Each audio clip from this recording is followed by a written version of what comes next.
Hello, good evening, and welcome to Daft as Puck. We are well oiled on a Friday night here. As always, I am Matt, and this is our weekly Edmonton Oilers catch up at Daft as Puck, where we take a look at everything that has happened in oil country over the past week. And there's been plenty coming at us. We've had 2 games so far this week, a loss and a win, and we have another game coming up this weekend against Vegas. So plenty to cover. Of course, some bad news around injuries and roster updates, but generally, it's been Thanksgiving yesterday in America. So happy Thanksgiving for anyone watching from America. And we've had a good number of games currently being played. I know I watched a bit of the Bruins-Rangers games. I'll have a quick, I think that ended 5-2, didn't it? Yes, 5-2 to the Rangers. There are a few games going on right now live. So that is St. Louis taking on Chicago. That's in the first period. And St. Louis Blues are 1-0 up on Chicago. Minnesota Wild are up 2-0 against Winnipeg, winning the Jets in the first at 7 minutes gone in that one. And Philadelphia are 1-0 up on Carolina. And again, that's halfway through the first period. So some early games on the Friday. And nice for us to watch at a convenient time here in the UK. It's just gone 9 o'clock here in the UK in the evening, so we've got some good games to watch. I've been catching up on a few. I've not got one on at the moment, so as I don't interfere with the stream, because that is, of course, the most important thing. But yes, I shall be picking up and into the stream, and we'll be talking for about 20 minutes or so. As I mentioned, looking back at the game so far this week and previewing the game against Vegas. So hope you're all doing well. If you're watching live, do get in contact via the chat if you would like to do so. I shall bring up your comments if they come through. And if you're watching on repeats, don't forget, as I've put there, join in on the chat, and also don't forget to subscribe to the YouTube channel and click the notification bell so you are reminded when we go live. Let's start off with a review on the week, and we started against the Dallas Stars, and it was a bit of a frustrating game, wasn't it? I've put stars in our eyes with a question mark. Yes, we went to face the Dallas Stars, and it was a really tough game. Lost it 4-1. It felt like we just never got going, and to an extent, in fact, I would say to a good extent, I would put that down to the credit of Dallas Stars. They defended us really, really well. They didn't let us come inside and play in front of the net and try to create chances. They were pushing us out wide, working hard. And yeah, we just couldn't find an answer to it, really. We didn't quite have our legs underneath us for some reason. And they fully deserved the win. Ryan McLeod at least got a goal. That was the third goal of the season to get us going a little bit. We were 3-0 down at the time, and that was about halfway through the second period. So we really just got in it, 3-1. And if we'd have scored a second goal in that second period, maybe we would have got somewhere, but didn't happen. And there were a few frustrations in it. There were a couple of calls that didn't go our way. First one on Ryan McLeod, when he got a stick right in sort of underneath the eye. That didn't get called as a high stick. And then Philip Broberg, not long after, got called for a high stick. And you couldn't complain about the penalty against Broberg in that situation, but it was frustrating that they somehow missed one on McLeod. And then it was more frustration with Leon Draisaitl as well, where he appeared to be a victim of a cross-check in front of the net. Didn't get the call. Red mist came down, and he whammed into, I can't remember who it was, the defenseman who had done him. He did him back, got a bit of revenge. Although, unfortunately, it's like when you're in school and the bugger whips you on the back of the head or something, and then you turn around and retaliate, and you're the one who gets seen by the teacher. You're the one who gets into trouble. That was what Leon Draisaitl had in this game. They didn't see that, or they didn't call the cross-check on him. They did call a cross-check. He did. Again, couldn't argue with the penalty that he got. And yeah, cut a frustrated figure at times. Even Conor McDavid did too. Was kind of thrown his body in a little bit. Yeah, just nothing going, really. And one of those nights, I think, Dallas Stars are a good team. They've not been in great form, but they're a good team. And that was certainly a win that should give them some confidence, because they played us very well. And like I say, just fully deserved the win. So that happens over a long NHL season. Just have to take it. And the main thing is to try and get back on a horse straight away. And that is what we did. We had the opportunity the following night to take on the Arizona Coyotes. And in fact, I did kind of I think this was Wednesday night, wasn't it? And I mentioned on the Wednesday wrap-up, the NHL Wednesday wrap-up, which you can see on YouTube if you've not seen it already. I can't remember who it was who lost to the Coyotes, but I said, don't laugh. And it was only after I'd finished the stream that I remembered that the Oilers were facing the Coyotes that night, so that very much could have come back to bite me. But thankfully, the Oilers got back on track and beat the Coyotes, although fair play to Arizona. They certainly made a game of it when it looked like they were dead and buried. And to be fair, they probably should have been dead and buried. We won it 5-3, but 2-1 lead going into the third. It should have been more. And you do have to give some credit to their goaltender. That was Scott Wedgwood. Made a couple of outstanding saves, especially one off Zach Kassian. Just couldn't believe he made it. Incredible glove hand save. So he kept them in it, fair play to him. But we should have had more than a 2-1 lead. And it's always the way when you're on top, but you've still only got a 1-goal advantage. You're asking for trouble. Thankfully, Leon, with the second of the night, ultimately made it 4-1, so we got a decent lead. But then, 40 seconds later, we conceded a goal. So you think we've finally got that 3-goal cushion, 4-1. Give away a goal straight away. That was Travis Boyd. Then Shane Gaudespiere scored less than 2 minutes later to make it 4-3, and it became a difficult game that it didn't need to be. We had it all under control, and then sort of a little 3-minute spell there, let them back in, and you know in that situation they're going to be up for it. The crowd were up for it. Not a big crowd, but they got behind their team, and they clearly thought, hey, we've got a chance to get a point here at least. Thankfully, we were able to hold off that storm. I will say Mikko Koskinen, who played in this one in place of Stuart Skinner, did perform well. I think by and large, both of them have played pretty well so far this season for us. So, can I say we've missed Mike Smith? I'm not sure. Well, obviously, you want them in there, but I don't feel Skinner or Koskinen have done badly at all. I think they've both done a credible job in the net. And Koskinen did here, made a few good saves when we needed him in that third period before Connor McDavid got his second of the game, an empty net goal to wrap it up. So 5-3 win, should have been more comfortable, but there we go. 1-1 on those two games, and we would take that. It's a shame to lose the one against the Dallas Stars, but yes, we got back to it, and it was interesting to see what Coach Tippett did in terms of the lines for the game against the Coyotes, wasn't it? Because he decided to shake things up by putting Leon back on the top line with Connor and brought up Zach Kassian. Never seen that before, and it does. I'm not sure if it's something I would stick with longer term, but I do think it can, especially on the road, I do think it can bring something, because we know what Kassian will bring in terms of his aggressiveness and his physical presence. And Leon spoke after the game about how Kassian, as he put it, knows how to play with good players, in the sense that he knows when to join you and to get his body in there and to help you out in a situation. And he also knows when the best thing is for him to move away, create some space for you to make something, and get in front of the net and see if he can pick up the pieces. So I think it does work well. But as I say, I wouldn't say it's a long-term thing for me. It's a shame, really, isn't it? Because that third line with him, with Warren Fogle and I think it was Derek Ryan at the start of the season, seemed to start off quite well. But, I mean, Fogle's been pretty good. I know he's not really, I can't even think if he's scored so far this season, but he is working well, I think. But we do need some more production from the third and fourth lines. That's an obvious thing to say, but we do. They moved Pudiavi back to the third line in this one. And I don't know. He did okay. He didn't get many looks in front of goal, I don't think, from memory. But it does seem like some of those players are at least showing a bit more form. I mean, Ryan McLeod now, after a couple of shaky games, it didn't look like Tippett was quite convinced with him at the start.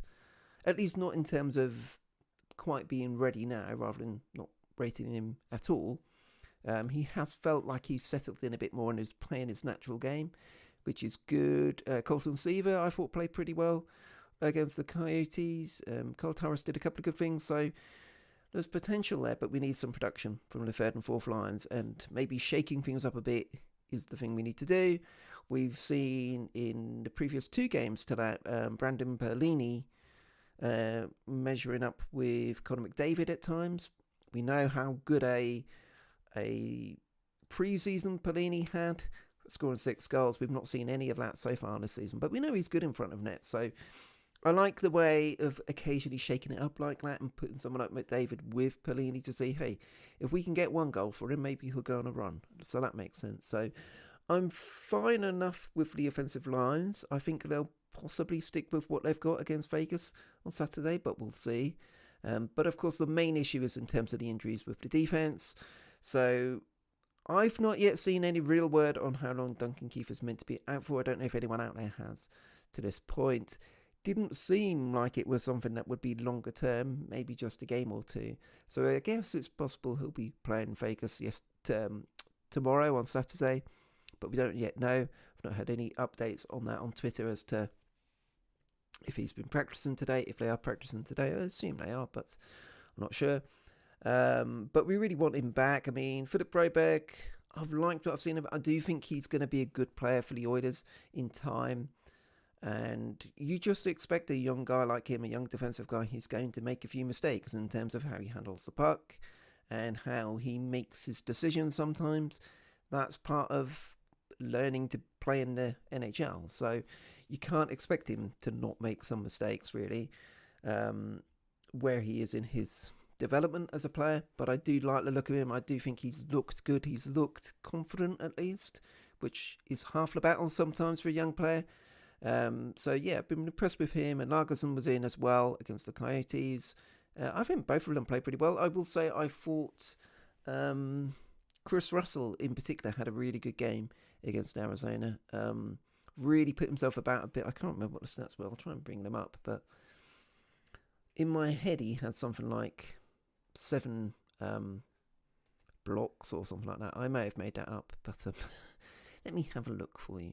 But he did seem to be working well, and that's the way of things. You know, coming into a season, especially a long season like this, back to normal, sort of, you're going to have the ups and downs. You're going to get injuries. You're going to need players to step up, whether that's players stepping up the lines and having to step up the game a bit, take on more responsibility, and where it's people coming up from the AHL and having to fill in for a week or so, a couple of weeks.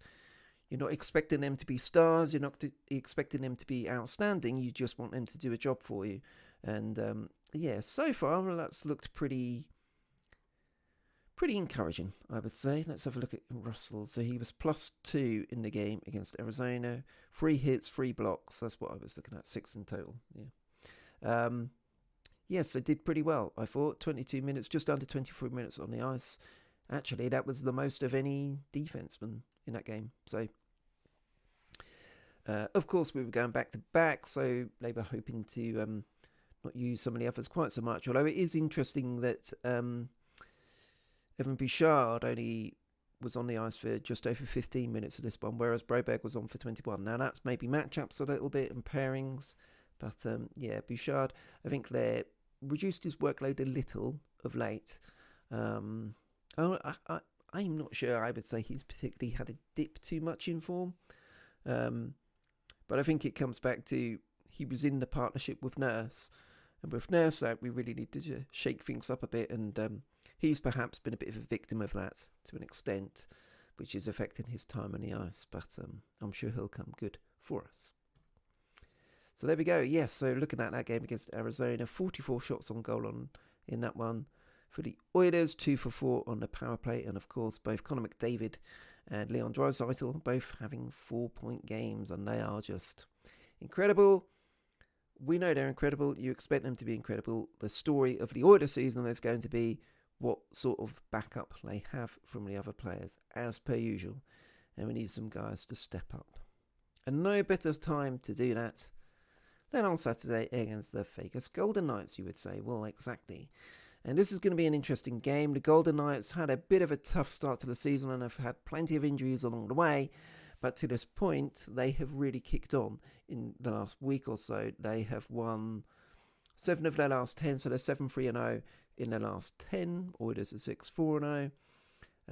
We did get a win against them in our first match of the season. That was 22nd of October, where we won 5-3.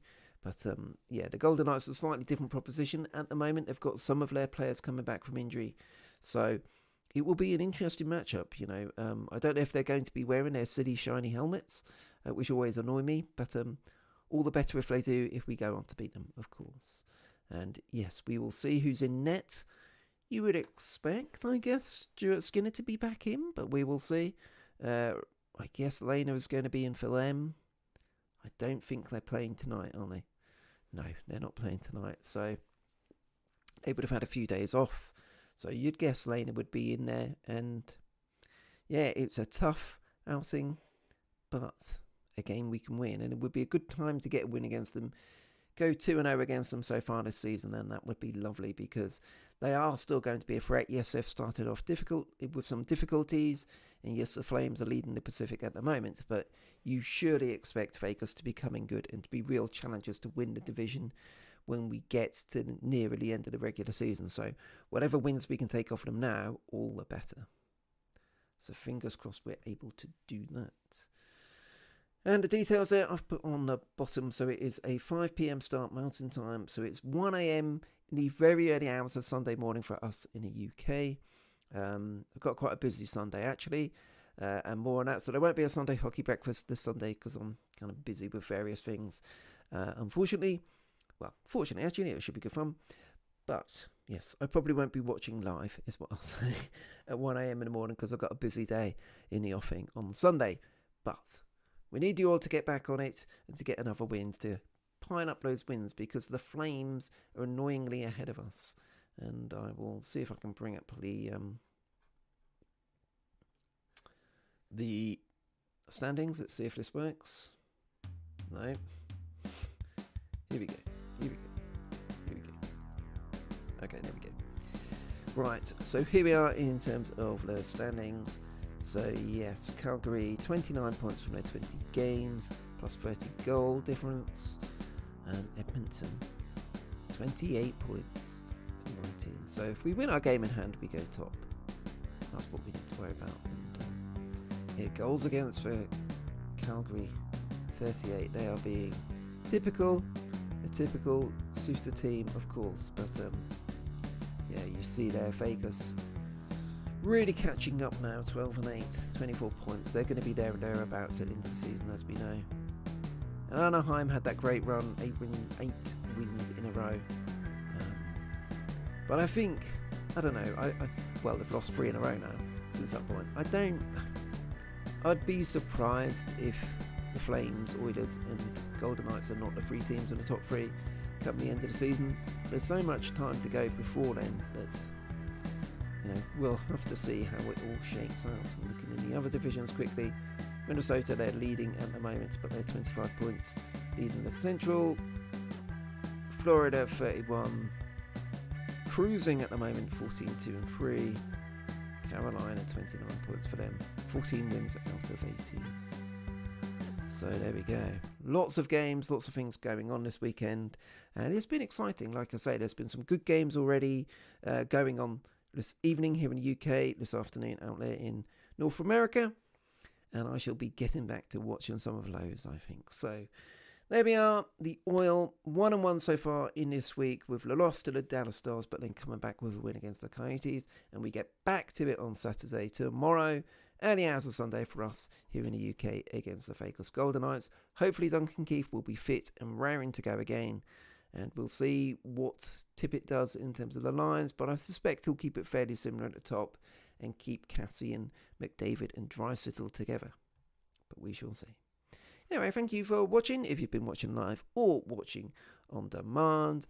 I will not be here on Sunday, as I mentioned, so my next live stream will come next Wednesday in the NHL Wednesday wrap-up at 8 p.m. UK time.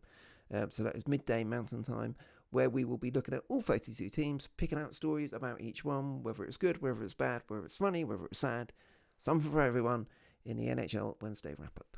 And if you haven't seen the one I did on this Wednesday, just gone, you can find that on our YouTube channel at Daft As Puck. And of course, you can follow along to Daft As Puck at Daft As Puck on Twitter. There we go. Right. Thanks very much for watching. I will see you next Wednesday, although I will probably be on the blog before then. So you can also check out daftaspuck.uk, where I will be writing about, I'll probably do a catch up on the Oilers game from Sunday on the blog. So keep an eye out for that and enjoy the hockey this weekend. And I will see you next week on Wednesday for the Wednesday wrap-up. There we go. Where's my button? There's my button. Thanks a lot for watching. I'll see you next time.